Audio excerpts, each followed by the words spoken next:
Good afternoon, everybody. Welcome back to my YouTube channel. And today we're going to talk about an engine that I think is special, not very common, not rare by any chance. And yes, you guessed it, it's a 3-horse Fairbanks Z-line engine. What makes this engine special or different is that they call this the battery equipped engine. And I'm going to take you over here. If you want to know more about this engine, on a lot of great detail, there's a very good article in the August-September 2018 edition of Gas Engine Magazine.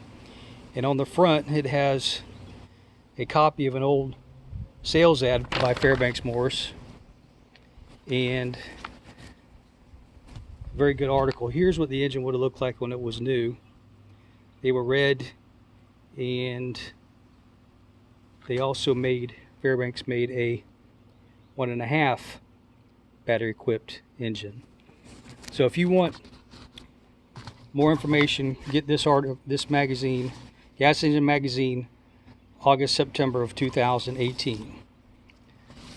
On this particular engine, when I got it from an auction sale. It didn't have an oiler, and it did not have a muffler, and it was not on a cart.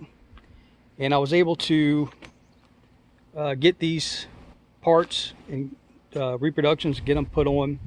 This is an original Fairbanks Morse cart that I found for it, and I was able to get it mounted on there.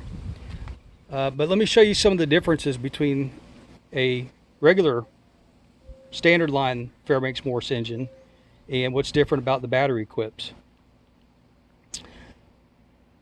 I got my 2-horsepower magneto equipped. There's a magneto. Fairbanks Morse over here just to use as a demonstrator. If you'll notice on a lot of Fairbanks Morse engines, this is the standard Fairbanks mixer carburetor that they put on them.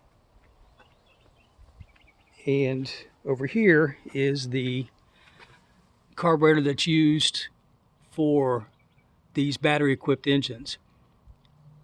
These engines, battery equipped engines, are hit and miss, and you control the air and fuel here, and then here is the speed controller. This is a spark plug high tension model, and over here, if you compare it to the 2-horse Fairbanks, you got the magneto, and you got the rod coming over here to the same with the spark plug, but the rod coming over here. It controls a butterfly valve that makes it throttle governed. Some other interesting things about these battery equipped engines, as you'll notice, is that the gears here, they're cut at an angle, spiral cut, I think they call it, or a helical cut. And then the magneto gear and crank gear here on the regular Fairbankses are straight cut teeth. This engine here, the battery equipped engine, did not normally come from Fairbanks with a base on it. This little 2-horse has a base here, and you'll notice that other Fairbanks engines have the bigger bases on the bottom of them. They did not come with a base, and they did not come on a cart, and you had to get that separately from Fairbanks if that's what you wanted. The other part that makes these engines quite different is that you'll see this post right here. I call it a post, but there's a pipe come out. If you see this post here, that hangs a battery and coil box, which I'm going to show you in a second. And you'll see it's been not added right here. So a lot of Fairbanks engines, you'll see this little dimple. There'll be no post. On the battery equipped engine, you have this post right here, which hangs this battery box. This is a battery and coil box that is not original to this particular engine, but is the type that would have come on this engine. I bought this from my friends over at Flywheel Supply.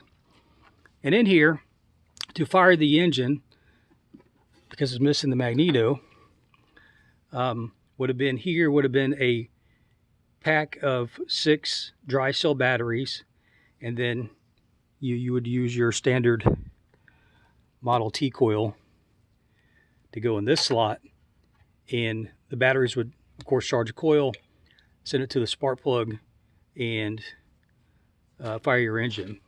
If you look right here, this is what they call the timer, and this is what fires the it sends sparks to the plug. So I'm going to make this a 2-part video. What I'm going to do next is get this box mounted here on the post, get it wired up, and I'll show you how I do that and crank this engine up and get her running. This engine still actually does have a little bit of original paint on it. I wanted to show you.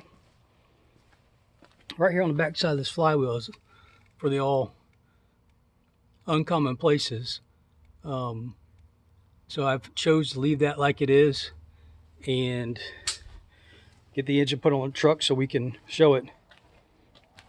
So I'm going to get the battery box mounted on, get her lubed up and greased up, put some gas in it, and we'll come back and show you how it runs and go through the procedures.